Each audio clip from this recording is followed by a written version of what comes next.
Hello everyone. So welcome to the next lecture in this course. So we are now entering the new week, and what we were discussing last time when we met, we were discussing the solar journey, and we were already discussing that solar is kind of becoming the working horse or the technology on which most of this energy transition story is being written on. And while we were discussing it, we looked into that what are the things which has led to this fantastic growth in the solar sector.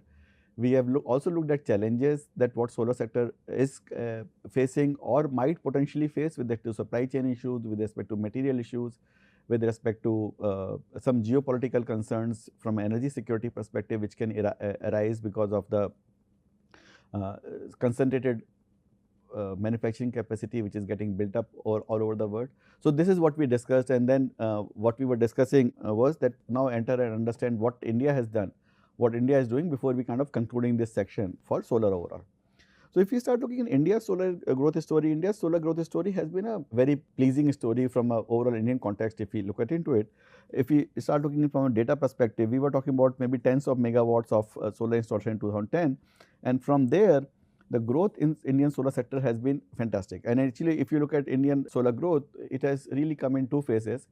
Initially when around 2010 a National Solar Mission was launched, and a kind of a modest target of 20 gigawatt which was taken as a total installation capacity by 2022 is what was taken as target in 2010. And they said that people were not sure, none of the government officials were sure at that time, none of the policy makers were sure at that time that how will it pan out. And actually if we really go into history at that time, so what solar was looked into was solar was really being looked into a kind of an alternative technology wherever we were looking for some off-grid applications. We were looking for applications where the grid cannot reach, and since many part of India were underlaid, many part of India was not having a reliable grid to go to the end mile connectivity issues. So to cover all that was thought that since solar is a kind of a technology which can really work off grid, and it can start serving the part of the population which otherwise will take many years for grid to reach that point, and connectivity might be a challenge. So with those kind of applications for solar was primarily thought through, some solar heating things were also thought through, but a kind of a trial was being done that okay, let us also try to integrate this on the grid side, and let us then understand that can we then do something substantial on grid. And then from 2010 on point of view, a very aggressive target of 20 gigawatt was taken for 2022. Let us try to aim 20 gigawatt, and that was really an aim kind of a statement which kind of came in at that point. But what happened was that as that started, the growth started coming at a very impressive pace, and from the very beginning itself the growth which came was pretty impressive. Of course there was a lot of things which kind of made this growth happen. What was the government did very interestingly is that government created a demand creation model beautifully. So specific agencies were created, while I'll come to more agencies discussion on the next slide, but specific financial mechanisms were created, special agencies were created which were all looking into demand creation side. And since the demand was created, so generation, whatever generation was happening was having an automatic connect to the end customer. So generators were not under the pressure that they will have to go and find the customers for their own generation. And this gave confidence to the market to go and deploy more and more, and good financial models were created. For example, at that time the cost of generation of solar was about 17-18 rupees per kilowatt hour, which was very high, and that cost was bundled with the coal generation by agencies like NTPC or some agencies of that sort. And with that model kind of coming up, what was done was that solar cost was kind of hidden under the bigger cost of coal and other kind of generations, hydro and everything else, and it was provided mostly as a bundled capacity, and that's how kind of growth happened initially. Also what was done was that RPO, was renewable purchase obligations for solar, were introduced at the same time, and some government agencies, some government officials, all the DISCOMs were kind of pushed to have mandatorily buying of this renewable power, so to support the growth of this solar capacity in India, right. So while it started and start counting on the numbers, so almost 10 to 11 gigawatt was achieved by 2015 itself. And since we had a meager target of 20 gigawatt in 2022, so it was kind of reassessed at that time that no, we are doing reasonably okay. And since we are doing reasonably okay, in fact we were doing much better than what we expected initially. So the target in 2022 was revised to 100 gigawatt by 2022. So, and that kind of gave confidence to the market that India is looking at this market in a much more aggressive way than rather than looking at it as kind of a fill-in technology. So initially it was really looked into as a fill-in technology, but in 2015 or around that period, we changed our vision from being from a filler technology to a mainstream power generation technology is where we changed our stance, and from that point onward, our growth has been even more impressive. And as around 2024-25. We had done a total installation of over 105 gigawatt, which is pretty impressive.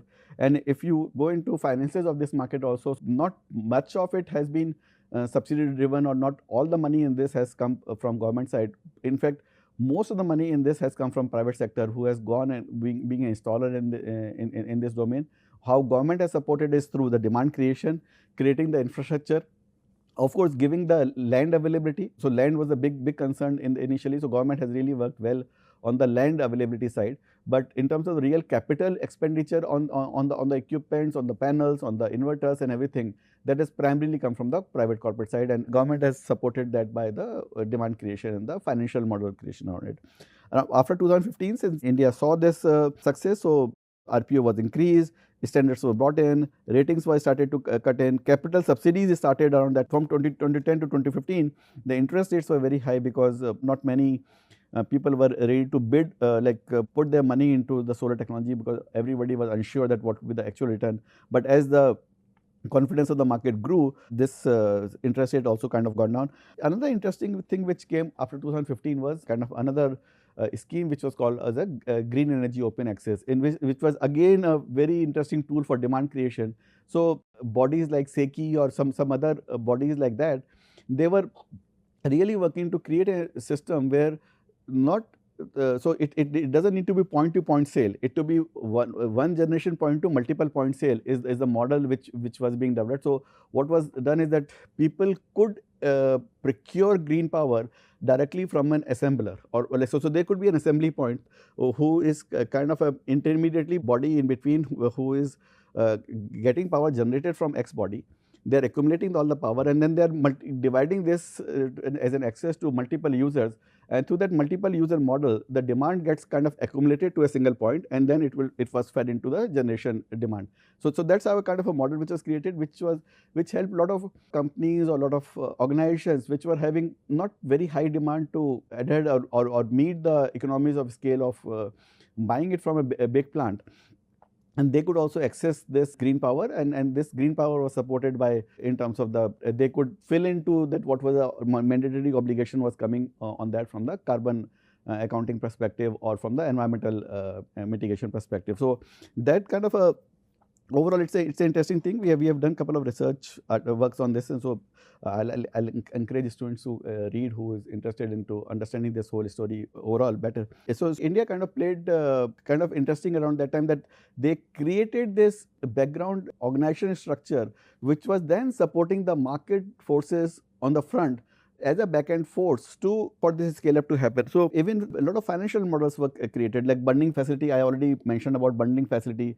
I'll talk more about feed-in tariff and reverse auction. Those kind of models were kind of brought in. Agencies were created, as I'm already mentioning.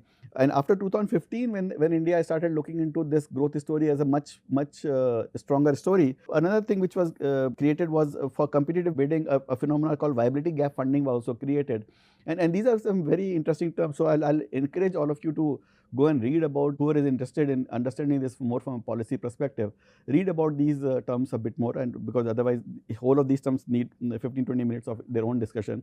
So viability gap funding was, as a model, was created, where whatever was the shortcoming coming with respect to the funding mechanism of these solar plants, that can a mechanism be created to make those installations more viable, and that kind of worked as a background support system for this market further. Sector focus approach was brought in, so different schemes was brought in for solar parks, for solar cities, for rooftop solar. Different schemes were brought in, and different kind of incentive schemes were created for all of them separately, because the end user in each case was different. financial models in each case was different. So different kind of schemes was kind of brought in. I already talked about that agencies were created, and more agencies like Bureau of Energy Efficiency also kind of got roped in. Ministry of Power got roped into this whole solar transition story. So overall, at an institutional level, uh, given the fragmented way the India sometimes works in terms of any of such deployment, solar has been one story where the agencies were like all of the agencies were given a specific role, and all of them agencies played some interesting kind of a role to deliver the mandate which was kind of established at earlier thing. And a lot of other initiatives also taken, that financing model was created, training model was created by MNRE, that where the manpower training, you remember I talked about that there will be upskilling which will be required for it to move from point X to point Y. So for people who are working in some other sectors or people who are not trained to handle electronic equipment. So training models were created around it. There were a lot of transmission charge waiver story was also created, because this would potentially create some kind of a problem from the grid perspective, and also government wanted this to be taken as a kind of a preferred kind of a technology for uptake perspective. So a lot of this kind of wavering of, and that's where the government spent its money in terms of that transmission charge were waived. A lot of awareness campaigns were created. So overall, a whole ecosystem was created to uptake this technology in a much structured way. One thing which I should mention before I move forward is that though India has achieved 105 gigawatt in 2024, as you can see that this was not achieved in 2022 as it was planned earlier, that 100 gigawatts planned here, it was not achieved at that time. So there is a delay from that perspective. Now what India is targeting about 280 gigawatt of solar by 2030, and let us see if India can achieve it. But let's see that the deployment has started very aggressively in last couple of years, but let us see if India can achieve it. Another story where India did not do so well is that while these big plants and this big facilities which are coming up in terms of the whole mass deployment of gigawatt plants or multi-megawatt plants was a success, somewhere India kind of missed this target was in terms of its rooftop solar, because when 100 gigawatt target was taken, it was divided into two parts, where 60 gigawatt was the owners was to put on solar parks or these big installations, and 40 gigawatt was the target which was put for this rooftop solar, because that was a potential which was assessed at that time. That India can potentially do well with respect to given India's housing structure. 40 gigawatt housing or even in industrial rooftop structure also, 40 gigawatt was kind of targeted for rooftop solar. And against that, if you look at it, even in 2024, this has been kind of muted, and around 2022, if I remember correctly, 2022 the number was about 6 gigawatt was kind of achieved against a target of 40 gigawatt. So that was a kind of a big gap which was left. So Indian government is now really working on to kind of revive that rooftop solar scheme again with more aggressive subsidies which is coming in, and also push in the market is what being done. But that is one thing where India missed its boat with respect to what India was trying to do. Okay, so this kind of structure was created. Another thing which I kind of mentioned earlier is that though India was not manufacturing, India had a very good pricing policy in terms of from an end user perspective, that India could offer the solar price at a much lower prices. For that, what India did is that India worked from the very beginning on a phenomena called reverse auction. So there are multiple ways through which a market can ask the bidders to come and bid into some kind of this big installations which are happening, like this big solar parks are kind of big investments which is being done. So it's kind of a bidding process. So in bidding process, there are two major ways the bidding kind of can happen at a institutional level, and those two phenomena are called feed-in tariff and reverse auction. So these are two different philosophies.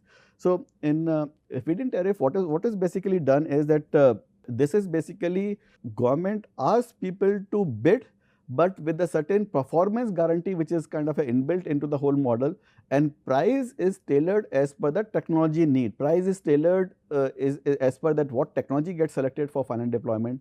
Price get tailored based on the finally what makes sense for that installation to take place. So it's more of a technology driven thing.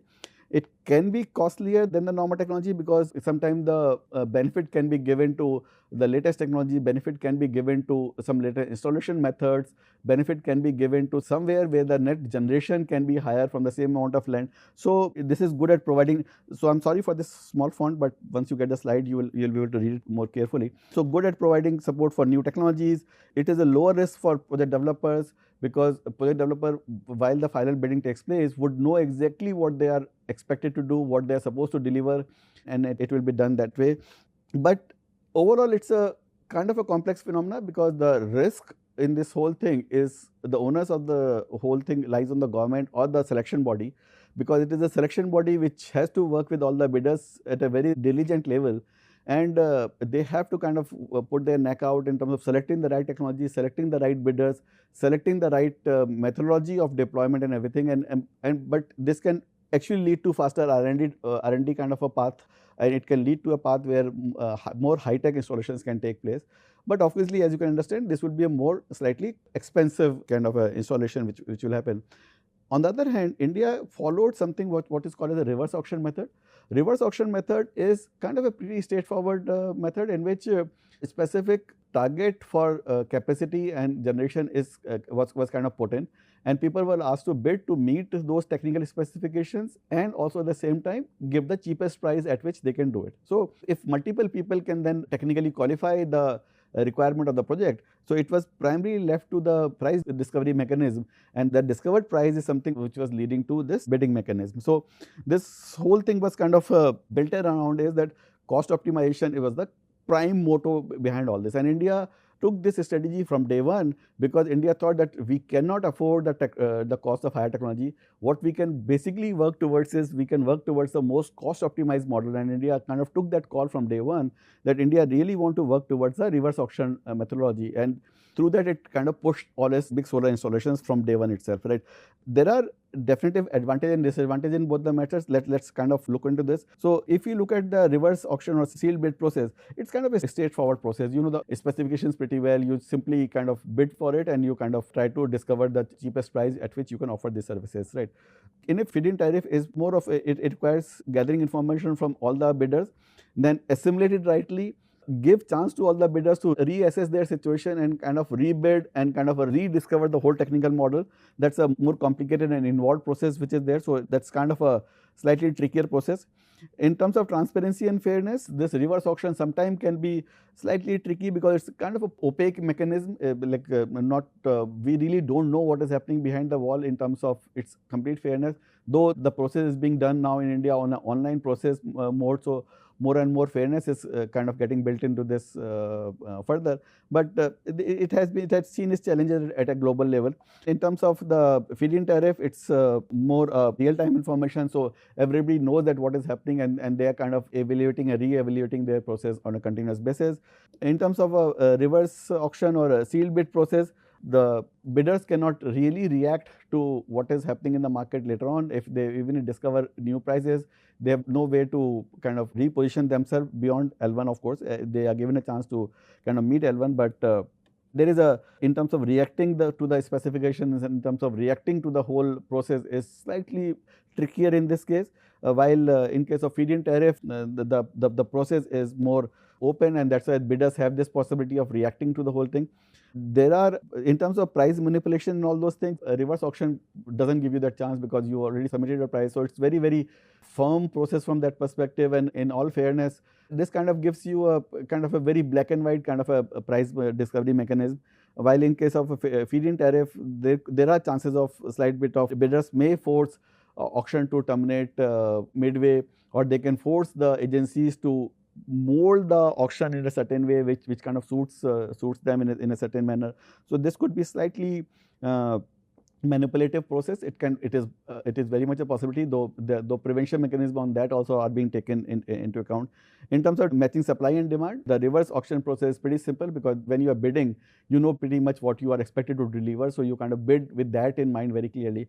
While in case of feed-in tariff, since a lot of discovery can happen during the auction process or during this price discovery process itself, people may have to kind of go back to their drawing board again and again to understand that how do they manage their new technology, new supply chain which is being discussed over there. So both the models have their own plus and minus, but as you can see that India has really worked on what is called reverse auction, and India has really pushed price as the prime motive in this whole process. And that's why if some of you might remember, when we were looking at the breakup of Indian costing versus the worldwide costing, one thing which India bidders have worked is on a very, very low margin, and because this margin is something which they could not afford, because this has been a reverse auction process from day one. So with this thing, it has been really a story which has been a kind of a price pushed kind of a model which India has worked on. And that is why if you just relook at this graph, so while China has been the prime manufacturer, India has really matched China with respect to its final LCOE cost, because India has really been able to squeeze the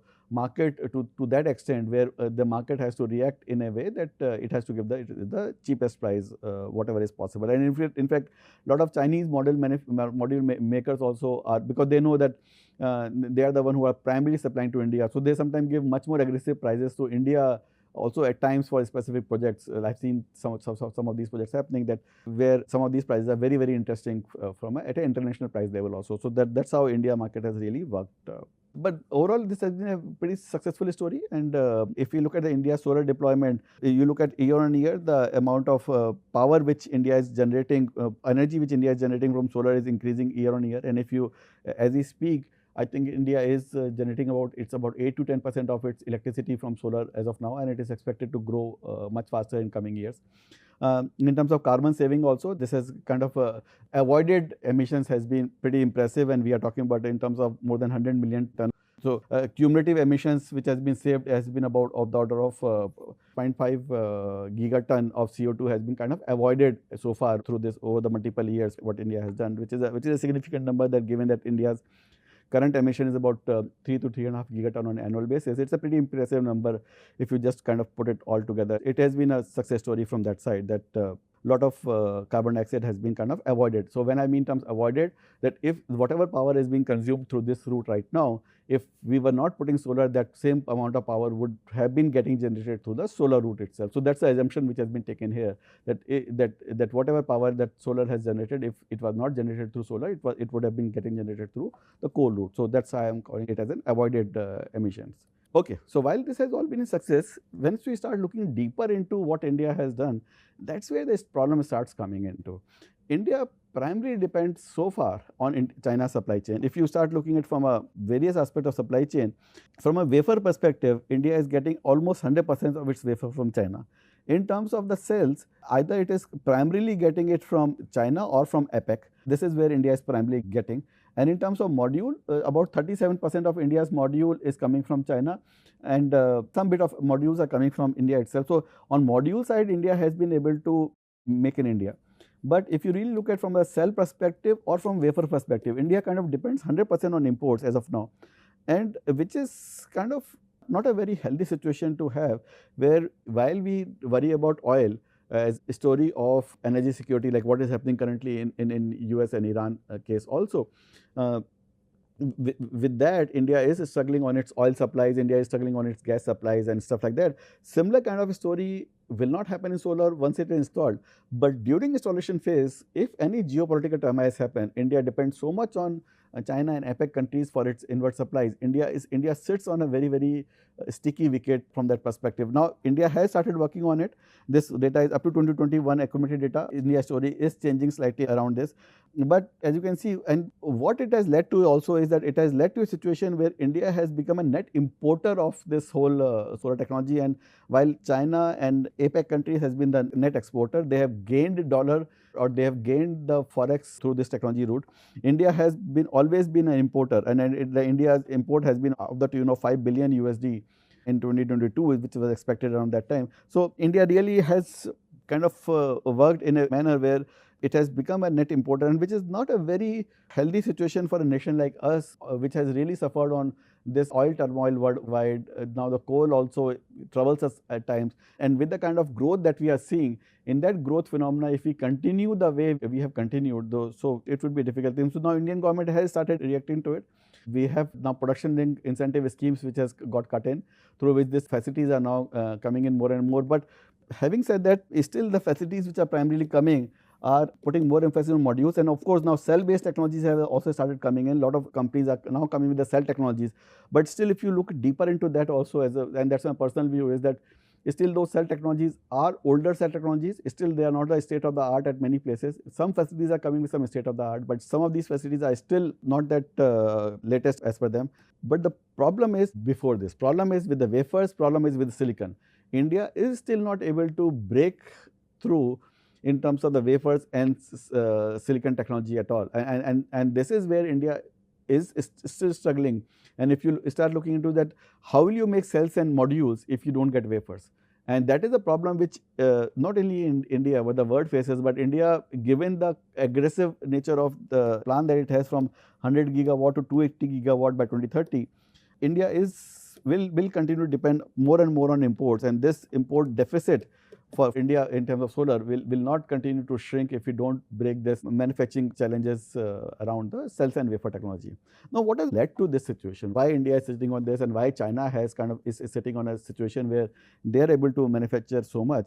And if you want to understand this, you have to really go into the history of solar growth from around 2005, 2006, when this whole new story of climate change started to take place, whole new this discussion on this that we need to do something about climate, and solar will be one of the major viable technologies around it, which will kind of come up. From that point, these two countries have reacted differently to the whole thing. So if you look at China, what China started to do around this time was China started to put all of its focus on manufacturing and technology development. So if you start looking the chronologically in terms of the timelines, around 2004, they give tax exemption for import solar manufacturing equipment, not the panels, not the cells, but the manufacturing equipment subsidies were given at that time. Provisional grant and low cost or free land was given to solar PV manufacturing facilities. Again, remember the word manufacturing facilities. Lower electricity prices for energy intensive industry, including polysilicon and ingot production, which was given in 2004, that the whole this facilities which was being created around energy intensive industry like polysilicon, ingot process, almost free of the cost electricity was given, and there was a very clear cut emphasis which was being put on developing this as a manufacturing hub for all the things. And on top of it, a preferential loan for solar manufacturing was given. So all the emphasis which was being put in China was around the manufacturing facility creation, and this was backed before that was around 1999 or in around that time. Innovation Fund and R&D for small firms was created, and this is how kind of China started establishing itself as R&D and technology and production hub for solar from early 2000 itself. And that's why if many of you who would have worked in solar industry would understand that around 2008 China suddenly flipped the game of solar industry by bringing in polysilicon at a very, very interesting prices, and a lot of European countries went out of market, a lot of American companies went out of the market, which was just primarily depending upon high silicon prices. So that's a very aggressive kind of a manufacturing thought process which was kind of built in by China from day one. And it is much later than China started working on giving subsidies on the installation side, and like this feed-in tariff for utility scale and commercial thing started in 2011. So about 7 years of gap.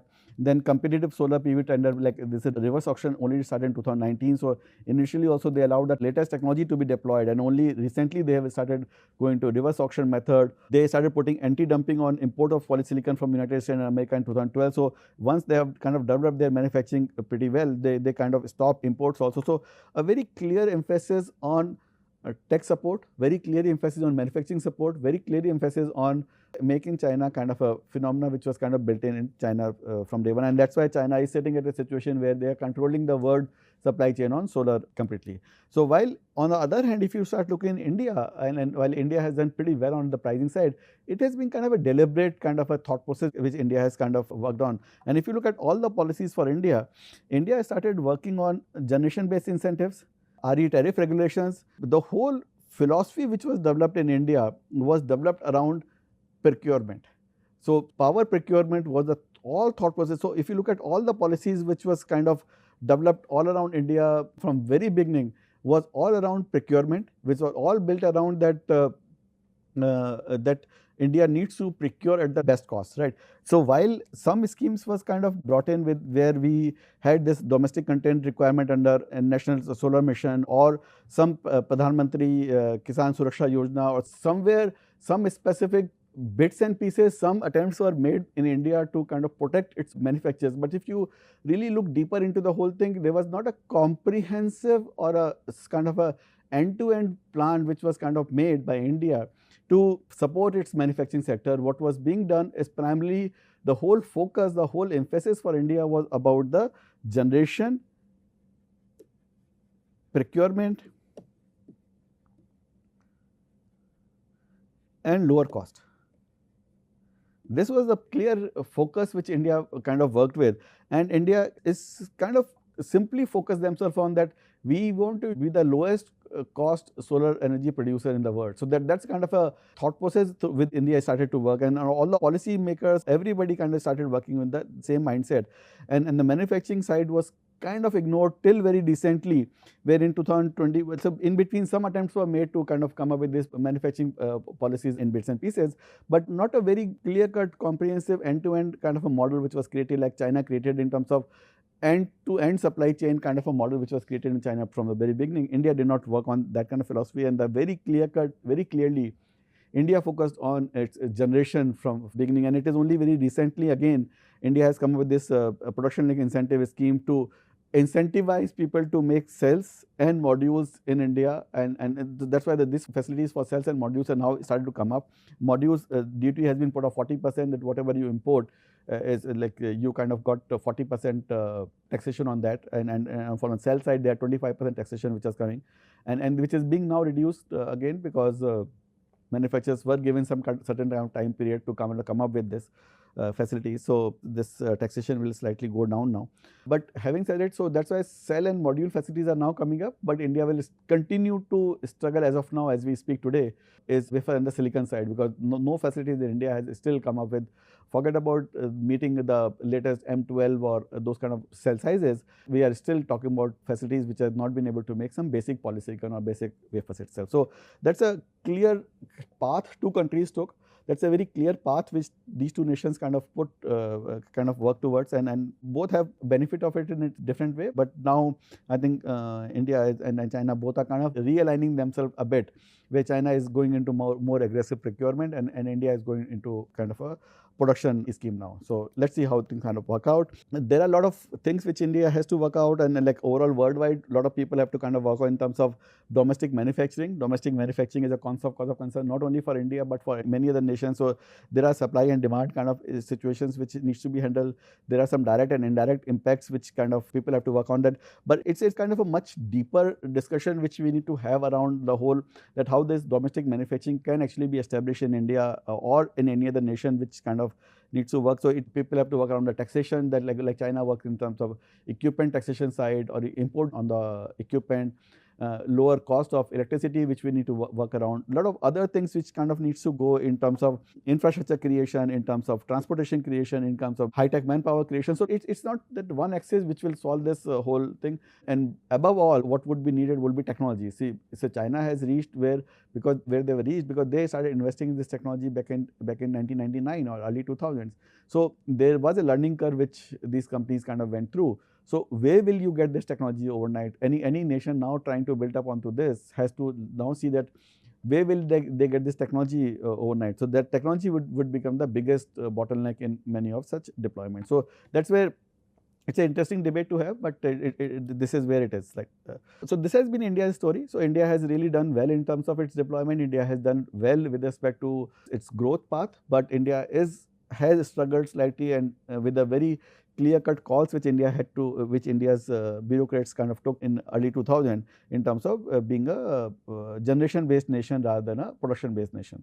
Okay, so that kind of summarizes from India's perspective. Now let us summarize the whole solar sector before we kind of move to the next sector. So if you look at the solar sector, while the story has been pretty good, there are some of these challenges I'll go deeper into when we go into further sector-wise analysis. But one of the big challenges which I've been talking in terms of the demand side management, also I talked about this thing. There's a phenomena called duck curve, where as soon as the solar power starts getting into grid, and since solar power generation happens in a specific time of the day, so if you look at the net demand which will come from the grid, so whatever is coming from consumption, net consumption is equal to supply from grid minus solar. If you start plotting this, what you start to see is, since solar generation kind of happens in the daytime, as soon as you start subtracting it, what you start seeing is that the net demand kind of starts kind of dipping in the daytime. And if you then start, this shape was pretty interesting because the peak of this, there were two small peaks which was seen in this demand side. One was the morning peak, one was the evening peak. Morning peak when people get ready and leave for office, and evening peak is somewhere when people come back from office. In the daytime, And since the demand was kind of flattish, since solar was getting primarily generated during the daytime, the net demand started to go down as the solar deployment started to happen more and more. And with this happening, so this curve was kind of was called as a duck curve, and with the belly of the duck kept on kind of growing as the solar deployment kind of started to increase more and more. And this created a situation where grid started to face a lot of issues with, because now what was happening was that the grid does not need to produce that much in the day, but then it needs to ramp very fast from almost 3 p.m. to 6 p.m. at a very, very fast ramp up rate to meet this evening demand. So this is a big cause of concern because the grid ramp up will lead to issues like a lot of technical issues, a lot of overcapacity built-in issues. So as I talked on the demand side management side also, and I'll go this deeper into this when we move to storage side. But so that's why for grid right integration of solar technology into the grid, what would it depend upon? It will depend upon that grid should be able to handle this variation in generation and with respect to the input from one source versus another source, like coming from the coal side plant or maybe gas side plant versus a solar side plant. So how do you kind of grid kind of balances itself in terms of getting this variable supplies from the various sources depending upon the source availability. So as the solar penetration increase, power systems must be able to adopt this variability. This is one of the big challenge which is coming in the whole sector. So this whole situation is kind of getting tricky from that end. What will also happen from that side is that more and more storage will have to be built in, which will then maybe we will need to, and I'll discuss more about the when we go to generation, but when we talk on demand side also, I talked about this, that don't use the complete power which is getting generated from solar here, kind of it curtail it to a certain power level and store this extra power generated for evening uses, so that you don't need to ramp up very fast and you can truncate your evening uses from the grid to a certain extent, and then the ramp up that you will need to do is only this much, only this much ramp up will be needed. So that's how you can probably work towards, and what you can do is that you can put right kind of storage technology here and store the power, and then for it to be used in the evening time, and that's how you kind of work in. So grid stability, more and more integration of storage has to be a thing which has to be built into any solar model, and this is kind of becoming the necessity for the solar growth going forward. And that's why if you start looking into all the latest tenders which are coming these days are slowly talking about storage as an integral part of this journey itself, and that's where people have kind of realized it later on, but it is becoming a kind of a norm. Another thing which this is on the opportunity side, but what is also happening is that solar power and electrical mobility are kind of getting integrated. More and more models are getting built up where the solar power can start creating a direct kind of a generation plants which can directly charge, be used by the charger itself. And this whole electrical mobility, in fact, if many of you might remember when I was talking about this electrical vehicle charging infrastructure, what I was saying at that time was that these electrical vehicles will not be green if they are not charged using the renewable energy power. Otherwise, the grid emissions will start loading into the car emissions. So that is a challenge which will come. Many of you might remember that kind of a thing.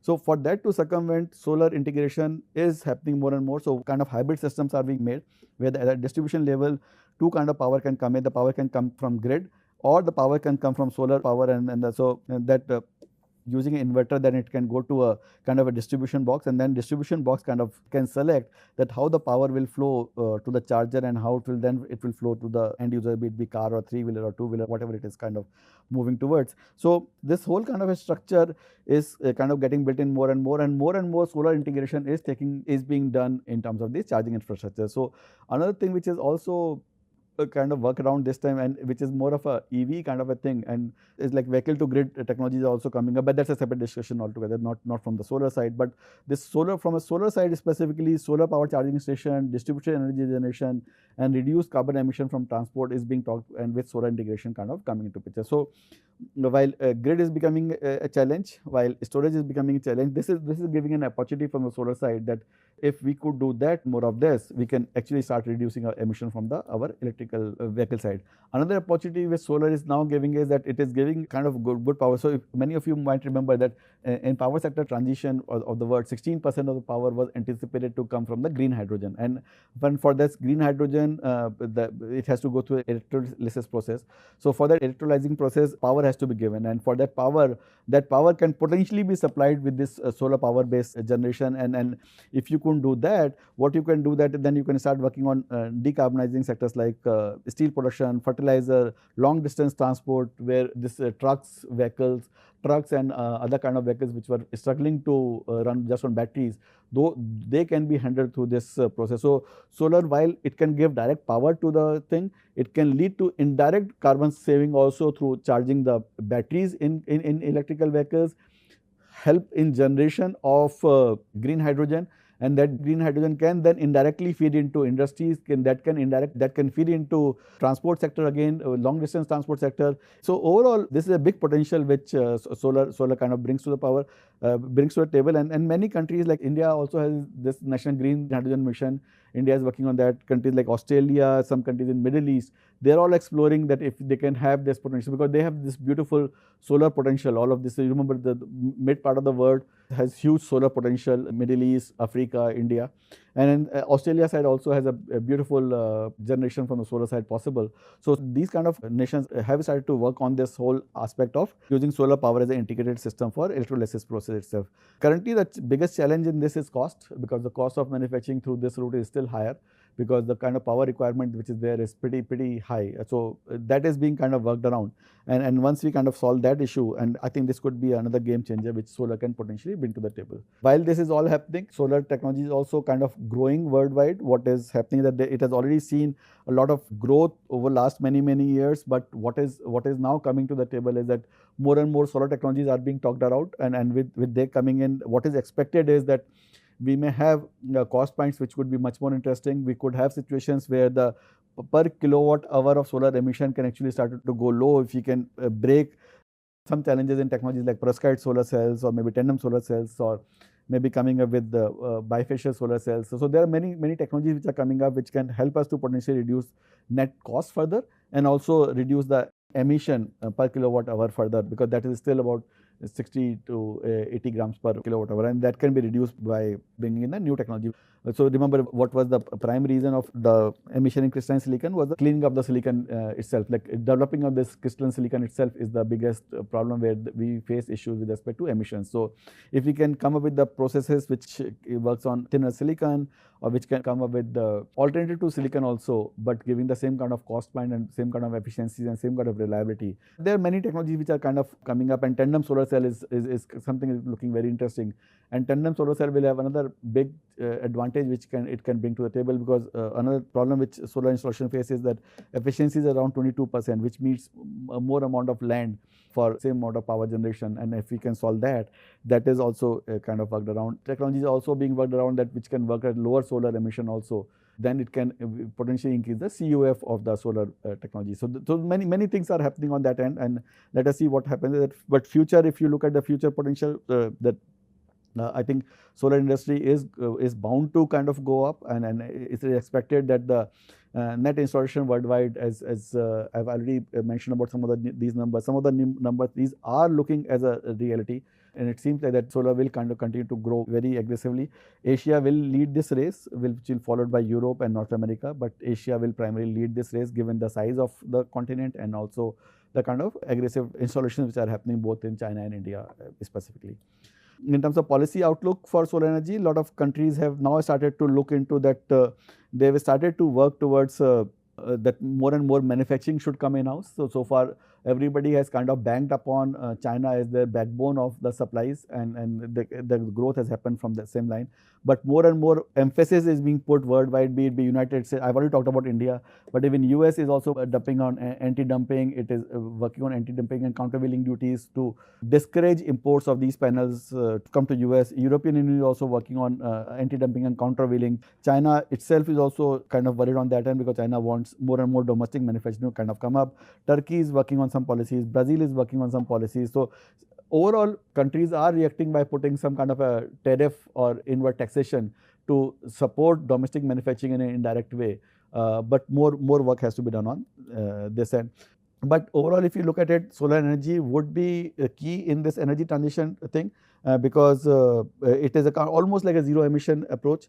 Cost decline has been pretty impressive. Scalability and modularity is something which has been already proven, and it is a very flexible system. It's kind of a brick of 500 watt, which you can multiply to gigawatts also. and which you can then install it in couple of kilowatts. So that kind of flexibility which it kind of gives you, and that flexibility, it kind of gives you a huge advantage of doing any kind of generation that you want at any place, or it can work on grid, off grid, and many advantages of that end. There are a lot of energy security benefits also. So while I talked about challenges with respect to imports, but once the panels has been installed, they are guaranteed for 25 years, they are guaranteed for 27 years now. Slowly they are heading towards 30 years, and with that kind of guarantees kind of coming into place. So the kind of, at least you are then safe for 25, 30 years, and you don't need to depend upon coal or gas or oil to be burned on a day-to-day basis for power to be generated. Once you have installed it, it can kind of remain there. And so that is the advantage this technology kind of brings. Not only itself, but it is also working on electrification of other sector, like I already talked about transportation, heating, industry, like a lot of work is it can support on that line also.